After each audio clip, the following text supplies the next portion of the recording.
जय श्री कृष्णा। आप सभी को ज्येष्ठ मास के 28वें दिन की ढेरों शुभकामनाएं। प्रिय भक्तों, जेठ के महीने का 28वां दिन है। आज हम सुनेंगे ज्येष्ठ मास महात्म्य में 28वां अध्याय। अभी तक के वृतांत में आपने जाना कि किस प्रकार से राजा इंद्रद्युम्न जब उन्हें भगवान के होने का आभास होता है तो अपने पुरोहित को भेजते हैं कि पुरी जगन्नाथ जाएं और वहां नीलगिरी पर्वत पर भगवान के दर्शन करके आए हैं या नहीं हैं। जब उनके पुरोहित वहां जाते हैं और भगवान के दर्शन करते हैं और वापस आकर सारा वृतांत राजा को बताते हैं तो राजा अपनी पूरी प्रजा के साथ और पूरे राज्य को लेके चल पड़ते हैं, हजारों करोड़ों हाथियों को साथ लेकर। नारद जी का आगमन होता है। नारद जी उन्हें भगवान विष्णु के भक्त कैसे होने चाहिए उनके गुण के बारे में बताते हैं। इस प्रकार से रास्ते में आने वाले सभी तीर्थों का दर्शन कराते हुए नारद जी पहुंचते हैं वहां पर, क्योंकि नारद जी को ब्रह्मा जी द्वारा भेजा गया है विधि का विधान पूरा करने के लिए। राजा इंद्रद्युम्न जब वहां पहुंचते हैं तो पता चलता है कि भगवान अब यहाँ से जा चुके हैं। वो निराश हो जाते हैं, अधीर हो जाते हैं। तो नारद उनको समझाते हैं कि तुम्हारे भाग्य में कुछ और लिखा है। हे इंद्रद्युम्न, तुम्हारे माध्यम से यहाँ भगवान की स्थापना होनी है, तुम कर्म करो। फिर वृतांत आता है कि किस प्रकार से वहाँ पर भगवान शंकर की नगरी है। भगवान शंकर की पूजा जब की जाती है, जो आधुनिक समय में भुवनेश्वर है, तो भगवान शंकर आशीर्वाद देते हैं और कहते हैं कि उनको किस किस प्रकार से पूजन करनी है, उसका मार्ग प्रशस्त करते हैं। तदोपरांत इंद्रद्युम्न जो हैं वो 1000 अश्वमेघ यज्ञ कराते हैं। यज्ञ के परिणाम स्वरूप भगवान प्रकट होते हैं और तदोपरांत वहाँ एक बरगद की उत्पत्ति होती है। देवी आकाशवाणी करती हैं और उन्हें आगे के कर्म के बारे में बताती हैं। ये वृतांत है जो अभी तक आपने सुना इस पुण्यदायी ज्येष्ठ महात्म्य में। आज हम आगे का वृतांत सुनेंगे, जिसमें जानेंगे कि किस प्रकार से स्वयं भगवान प्रकट होते हैं एक लकड़ी की मूर्ति के रूप में। यह वृतांत आज के अध्याय में आएगा। अध्याय आरंभ करते हैं। आपसे निवेदन है कि भगवान की कथा का यह वीडियो है तो कृपया वीडियो को एक बार लाइक अवश्य कर दीजिएगा। भगवान की कृपा प्राप्त करने के लिए कमेंट बॉक्स में अवश्य लिखिएगा जय श्री हरि या ओम नमो भगवते वासुदेवाय। भगवान वासुदेव अवश्य ही आपका कल्याण करेंगे। प्रिय भक्तों, आप देख रहे हैं देवभूमि ज्योतिष संस्थान का प्रतिष्ठित यूट्यूब चैनल देवभूमि धार्मिक। हम यहाँ पर सभी व्रत और त्योहारों की सही शास्त्रीय जानकारी प्रदान करते हैं। यदि आप भी सभी व्रत और त्योहारों के बारे में पंचांग अनुसार जानना चाहते हैं कि व्रत कब करना है, क्या मुहूर्त है, क्या विधि है, क्या नियम है और क्या गलतियां नहीं करनी है, तो सभी शास्त्रीय जानकारियां प्राप्त करते रहने के लिए चैनल को अभी सब्सक्राइब कीजिए। और जब आप सब्सक्राइब करेंगे तो वहाँ एक बेल का निशान आएगा, घंटी का निशान बना हुआ आएगा, उसको अवश्य दबाइएगा, तभी आपको हमारे संपूर्ण वीडियो प्राप्त होंगे।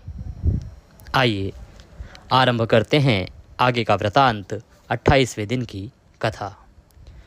तो जैमिनी ऋषि कहते हैं कि ये सब होने के बाद राजा ने वही किया जो आकाशीय आवाज, देवी की आवाज ने कहा था। उसने हर चीज पर ध्यान दिया। जैसे जैसे दिन बीतते गए एक दिव्य सुगंध का अनुभव हुआ। पारिजात के फूलों की वर्षा हुई जो मानव जगत में बहुत दुर्लभ है। दिव्य संगीत की ध्वनि थी, गीत बहुत मधुर थे। स्वर्ग की गंगा के जल की छोटी छोटी बूंदों की वर्षा हुई, जो छोटी छोटी बूंदों के रूप में बहुत सुंदर और शानदार थी। ऐरावत और अन्य हाथियों के ईश्वर की मधुर सुगंध का अनुभव हुआ। यह जंगली हाथियों के लिए असहनीय था, लेकिन अन्य जीवों को बहुत सुखद लगती थी। हे ब्राह्मणों, वे सभी देवता जो यज्ञ के लिए आए थे, वे सभी बीमारियों से मुक्त थे। हरि को दिखाई देते देख उन्होंने उनकी पूजा की। जैसे उन्होंने पहले माधव की पूजा की थी, उसी तरह से उन्होंने विष्णु के वृक्ष की पूजा भी की। देवताओं की पूजा के दौरान दिव्य प्रतीक प्रकट हुए। 15वें दिन भगवान ने कार्य पूरा किया। जैसा कि मैंने पहले बताया है, भगवान ने 4 रूपों में स्वयं को प्रकट किया। यह पहले भी मैं आपको कह चुका हूँ। वे बाला, सुभद्रा और सुदर्शन के साथ दिव्य सिंहासन पर बैठे थे। जनार्दन के हाथों में शंख, चक्र, गदा और कमल चमक रहे हैं। बलभद्र का आकार सर्प जैसा है। वे गदा, चक्र और कमल धारण करते हैं। उनके 7 छत्र हैं जो मुकुट और कानों में कुंडल से चमकते हैं। धीरे धीरे भगवान वहां पर प्रकट हो रहे हैं। उनको देवता देख रहे हैं। पारिजात की वर्षा हुई है जो कि पहली बार हुई है। सभी अचंभित हैं। सुभद्रा के मुख में मनोहरता है। वह वरदान देती है और भय से मुक्ति दिलाती है। अपनी उंगलियों की मुद्राओं के माध्यम से वह कमल धारण करती है। यह लक्ष्मी का स्वरूप है जो सभी को चेतना का स्वरूप है। वास्तव में कृष्ण के रूप में अवतार के दौरान वह रोहिणी के गर्भ से पैदा हुई थी और बल तथा भद्रा अर्थात सुभद्रा के रूप में धारण किए थे, क्योंकि उसने बल के रूप का चिंतन किया था। वह क्रीड़ापूर्ण अवतार के भगवान से एक क्षण के लिए भी वियोग सहन नहीं कर सकी। कृष्ण और बल में कोई अंतर नहीं है, क्योंकि वे एक ही गर्भ से पैदा हुए थे। इसीलिए पुराण में कहा गया है कि वह बलदेव की बहन है। इसी तरह सामान्य लोग भी इसका उल्लेख करते हैं। ऐसा तब होता है जब पुरुष रूप में होती है। लक्ष्मी रूप में, स्त्री रूप में वह हर जगह रहती है। पुरुष नाम से वह भगवान विष्णु हैं और स्त्री नाम से वह कमलालया अर्थात कमल निवासी वाली हैं। देवों, निम्न प्राणियों, मनुष्यों आदि में उनसे बड़ा कोई नहीं है। कमल नेत्र वाले भगवान के अलावा और कौन 14 लोकों को धारण कर सकता है। अनंत अपने फनों की नोकों से उन्हें धारण करते हैं। उन्हें बल कहा जाता है। उनकी बहन श्री उनकी शक्ति के रूप में महिमावान है। सुदर्शन चक्र हमेशा विष्णु के हाथ में रहता है। यह शाखा की नोक पर है और स्तंभ के बीच में स्थित है। यह भगवान का चौथा रूप है। इस प्रकार उनके 4 रूप प्रकट किए गए। जब भगवान का चतुर्विध दिव्य रूप पूर्ण हो गया, तब लोकों की सहायता के लिए आकाशवाणी ने पुनः कहा, इन मूर्तियों को पूरी तरह से ढक दो। रंगों के माध्यम से उनमें से प्रत्येक को सुखद तरीके से उपयुक्त रंग दो। विष्णु का नीला नीले बादल के समान श्याम होना चाहिए।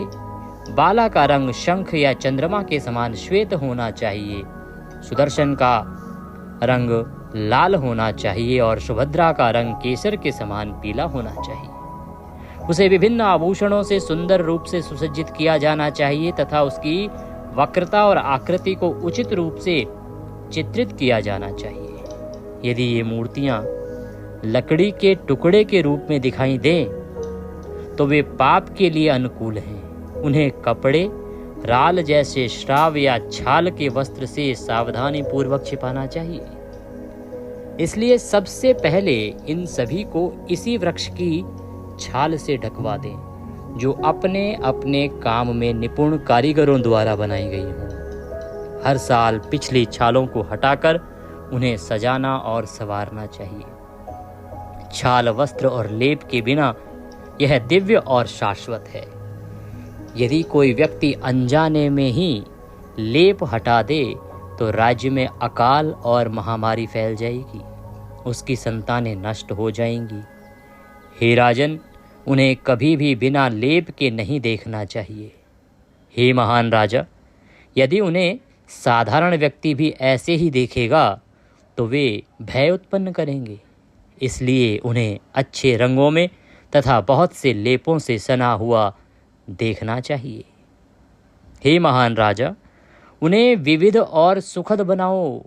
तुम्हें अपनी इच्छित अद्भुत वस्तुएं मिलेंगी।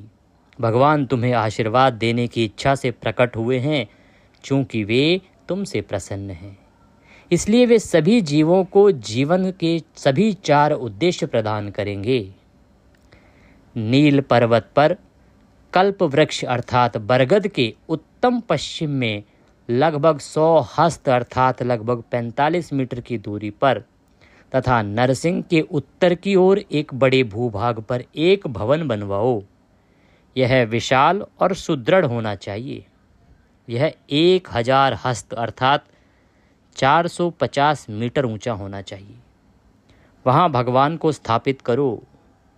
पूर्व काल में जब भगवान उस पर्वत पर थे तब विश्वावसु नामक एक शबर, जो भगवान विष्णु का एक महान भक्त था, माधव की पूजा करता था, उस अवसर पर आपके पुरोहित उनके घनिष्ठ मित्र बन गए।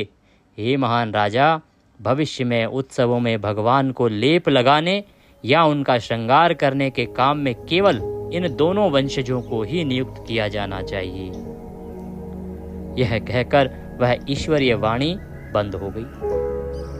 उसमें जो कुछ भी कहा गया था उसे सुनकर श्रेष्ठ राजा को मन ही मन बहुत प्रसन्नता हुई। उन्होंने महान देवी का अनावरण किया। उस समय सभी ने वसुदेव, राम, सुभद्रा और सुदर्शन के पुत्र भगवान कृष्ण को देखा। भगवान रत्न जटित सिंहासन पर विराजमान थे। सभी मूर्तियां अपने अपने रूप में आकर्षक थी। उन पर उबटन लगे हुए थे और अंग सुशोभित थे। उन्होंने भगवान कृष्ण को दयालु और प्रसन्न मुख वाले देखा। उनकी छाती चौड़ी और आगे निकली हुई थी। उनकी लंबी मांसल भुजाएं थी जो गरीबों का उद्धार करने में सक्षम थी। उनकी आंखें पूर्ण विकसित कमल के समान थी।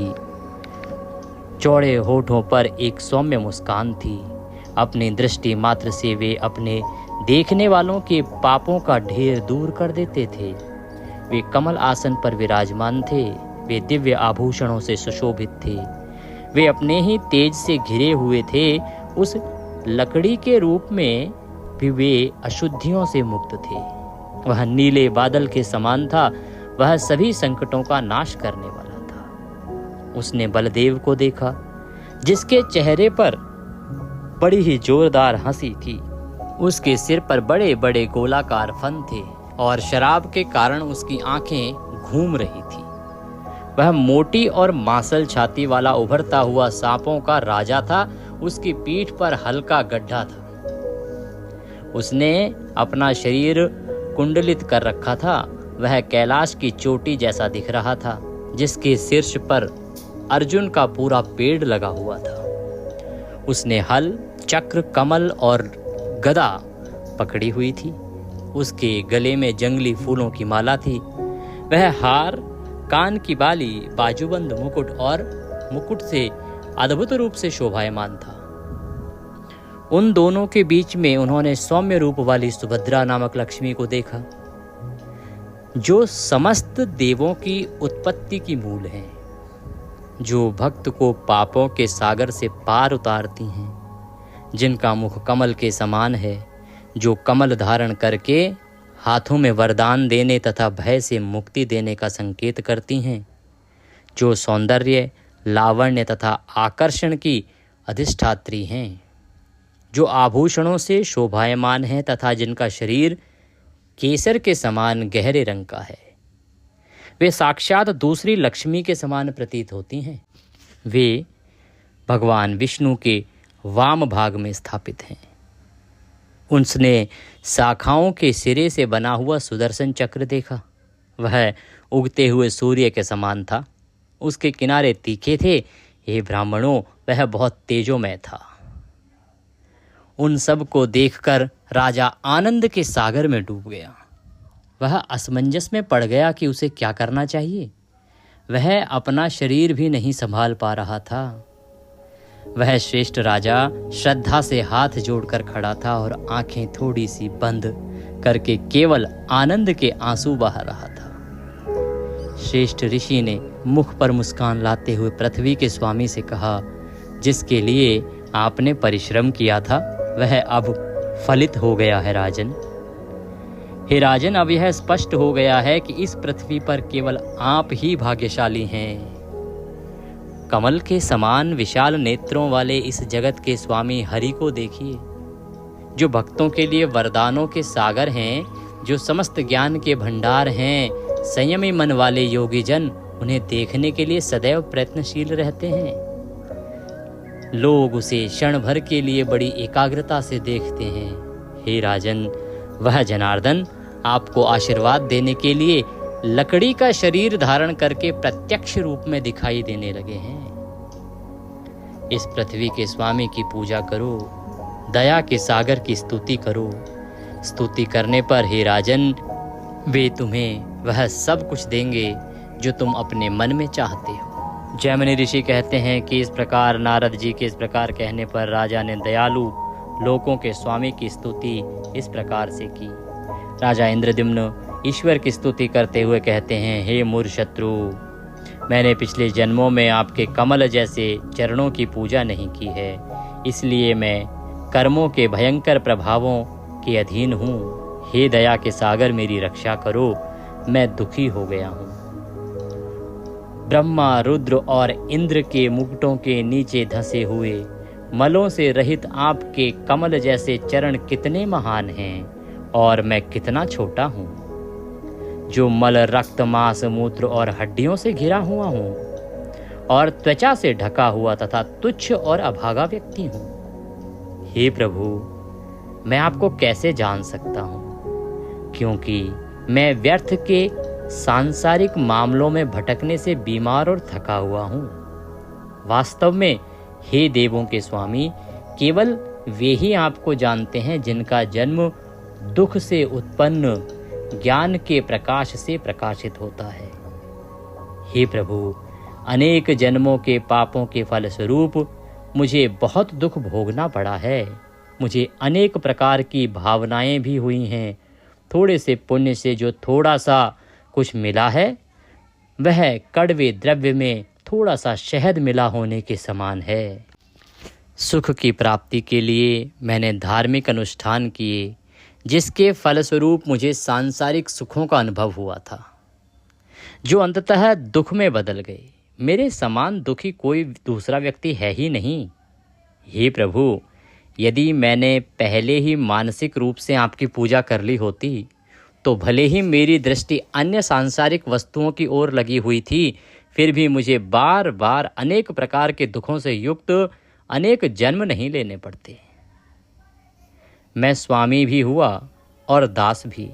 मैंने पिता, पुत्र, प्रेमी, माता, धनवान तथा वध योग्य हिंसा करने वाला, पति, पत्नी, निम्न पशु, सुरा आदि अनेक पद और अवस्थाएं भोगी हैं। विभिन्न लोकों के प्रांगणों में लौटते हुए मैंने अनेक बार विविध प्रकार के उतार चढ़ाव भी देखे हैं।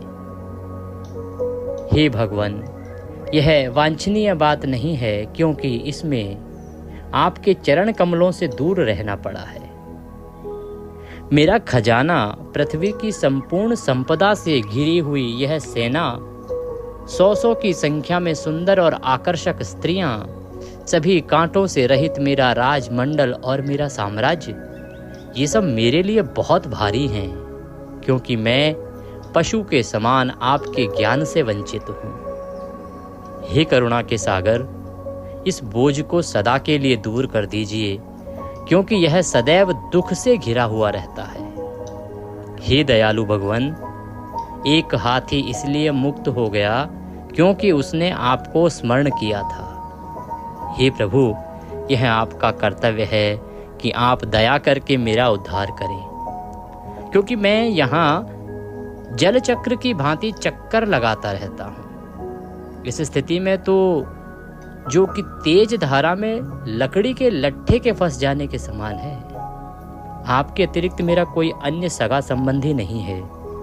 जो पाप बुद्धि ममता के बंधन में बंध गई है तथा जो विषय वस्तुओं में आसक्त हो गई है, उसे आप ही तोड़ डालें।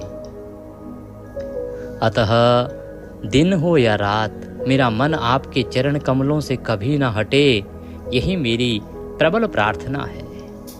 सौभाग्य से हजारों जन्मों से कुछ लोग आपको प्राप्त कर चुके हैं, जो अस्तित्व, ज्ञान और आनंद से परिपूर्ण सागर हैं।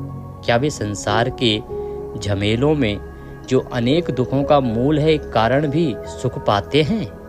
वह कर्म बंधन कहाँ है जो सैकड़ों गांठों के कारण टूट नहीं सकता, जिसके कारण बहुत दुख होता है किंतु सुख बहुत कम मिलता है?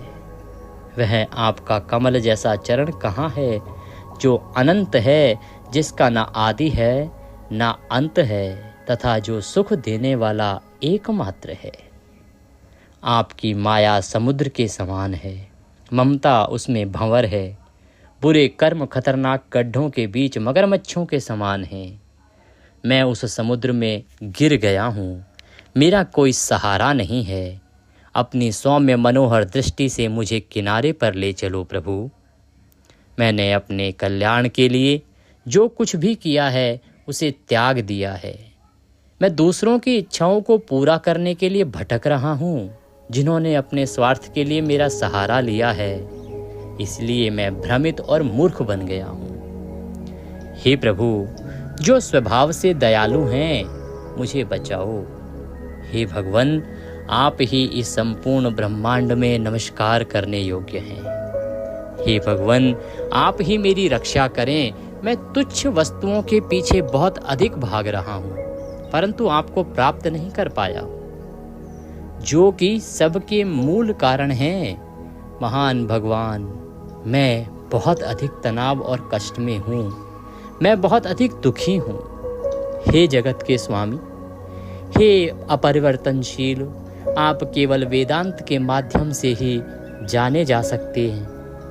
पापों का नाश करने में सक्षम हैं, इसलिए आप ही सुख के एकमात्र कारण हैं।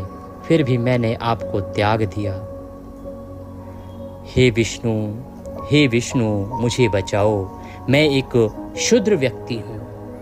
चारों प्रकार के जीव समूह आपके द्वारा रची हुई मोह रूपी रात्रि में सोए हुए हैं। अंत में जब आपके ज्ञान रूपी सूर्य का उदय होता है, तब वे प्रकाशित होते हैं। मैं आपकी शरण में आता हूँ। आप ही क्रमिक रूप से सभी संसारों के रचयिता हैं। आपका स्वरूप हजारों फनों से घिरा हुआ है। हे बलिनों, शक्तिशाली लोगों में श्रेष्ठ, मैं आपकी शरण में आता हूँ। हे प्रभु, हे मेरे स्वामी, हे प्रभु, आप अपने हृदय कमल में स्थित अपनी शक्ति के द्वारा ही जगत की रचना और संहार करते हैं। मैं देवों की उत्पत्ति के मूल स्रोत भद्रा अर्थात सुभद्रा के रूप में जगत के आधार के चरणों को प्रणाम करता हूँ। हे प्रभु, इन ब्रह्मांडीय अंडों का समूह आपके चक्र की किरणों के समूहों से विकसित हुआ है। यह आपके हाथ के संपर्क में है। यह देखने में सुखद है। उस चक्र का नाम सुदर्शन है। यह दैत्यों की सेना का विनाश करने वाला है। मैं आपको नमन करता हूँ। इस प्रकार स्तुति करने के बाद श्रेष्ठ राजा ने 8 अंगों से भूमि को छूते हुए दंडवत प्रणाम किया। उन्होंने आगे कहा, हे ब्रह्मांड के स्वामी, मेरी रक्षा करें। हे असहायों के बंधु, दया करके मेरी रक्षा करें। मैं संसार सागर में डूब रहा हूँ। मैं अभागा हूँ। मैं तमोगुण अंधकार से ग्रसित हूँ। नारद कहते हैं कि हे नारायण, हे प्रभु, आप विजयी हो, विजयी हो, विजयी हो। आप भक्तों को असीम संसार सागर से पार ले जाने वाले हैं। हे प्रभु, जिनकी दिव्यता का चिंतन सनक, सनंदन, सनातन तथा अन्य श्रेष्ठ योगी जन कर रहे हैं। हे प्रभु, जिनकी माया के कार्यों में सभी तत्व और जीव आरोपित हैं। हे 3 सिद्धांतों के प्रभु, हे प्रभु, जो 3 दंड शक्तियां धारण करते हैं, जिनके दिव्य ज्ञान की स्तुति वैदिक मंत्रों द्वारा की जा रही है। हे त्रिनाचिकेता, त्रिमधु, त्रिसुपर्ण, जो वेदों के समान हैं, जिन गरुड़ पर आप विराजमान हैं, उन्हें आप प्रिय हैं, जो आपके भक्तों के प्रिय हैं, जो आपके भक्तों के एकमात्र प्रिय हैं, जिनका स्वरूप आपकी अपनी मायाओं के समूह द्वारा छिपा हुआ है, जो ब्रह्मांडीय रूप वाले हैं, जो ब्रह्मांड के प्रकाशक हैं, जिनके चारों ओर मुख हैं, जिनकी चारों ओर आंखें हैं, जिनके चारों ओर कान हैं, जिनके चारों ओर पैर हैं, सिर और गर्दन हैं, जिनके हाथ, नाक, जीभ, त्वचा, बाल और लिंग चारों ओर हैं, जो सभी लोगों के समान हैं, जो सभी लोगों के सुख के लिए अनुकूल हैं, जो सभी लोगों की सहायता करते हैं, जिन्हें सभी लोगों द्वारा नमन किया जाता है, जिनकी शोभा मनोहर है, जिन्हें करोड़ों ब्रह्मा, रुद्र, इंद्र, मरुत, अश्विन, साध्य और सिद्धों के समूह, हे सुर और असुरों के सहित तीनों लोकों के स्वामी, हे किसी के भी न जानने योग्य प्रभु, आपको बारंबार नमस्कार है, आपको बारंबार नमस्कार है। इस प्रकार से नारद भी भगवान को प्रणाम करते हैं। भगवान के प्रकट होने के बाद पहले राजा इंद्रद्युम्न ने भगवान की स्तुति की। ऋषि जैमिनी कहते हैं कि वहां उपस्थित अन्य राजा, वेदों के ज्ञाता, विद्वान, पुरोहित, ऋषि, ब्राह्मण, क्षत्रिय, विद्वान, वैश्य, इन सब ने स्तोत्रों, प्रार्थनाओं, पुराणों, अंशों तथा साधारण काव्यों द्वारा कमल नेत्र भगवान तथा सुभद्रा सहित बल की स्तुति की। तब इंद्रद्युम्न ने निष्पाप पुरोहित से कहा कि वह वासुदेव का विधि पूर्वक पूजन तथा हविष्य वाचन करे। उस श्रेष्ठ राजा ने स्वयं नारद जी के आदेश अनुसार विधि पूर्वक तथा उचित मंत्रों द्वारा उच्चारण करते हुए उनकी पूजा की। बोलिए श्री विष्णु भगवान की जय, बोलिए बलभद्र जी महाराज की जय। इस प्रकार से बलभद्र जी का अवतरण हुआ है। आगे आप वृतांत जानेंगे कि किस प्रकार से उनका मंदिर बनेगा पूरी जगन्नाथ में, और कैसे यह जो बलभद्र जी का मंदिर है वहाँ पर, सुभद्रा जी का मंदिर है वहाँ पर, जो भगवान नारायण का मंदिर है वहाँ पर, उसमें शक्तियाँ अभूतपूर्व आती हैं और क्या उसकी महानता है, ये वृतांत हम कल आगे सुनेंगे। आज का अध्याय यहाँ पर पूर्ण होता है और जैसे ही ये महात्म्य पूरा होगा उसी के साथ आप पूरी जगन्नाथ की संपूर्ण महिमा को भी पूर्ण कर पाएंगे। आज की कथा में विराम लेते हैं, कल फिर मिलेंगे अगले अध्याय के साथ। चैनल पर नए हैं तो सब्सक्राइब अवश्य कर लीजिएगा। जय श्री कृष्ण।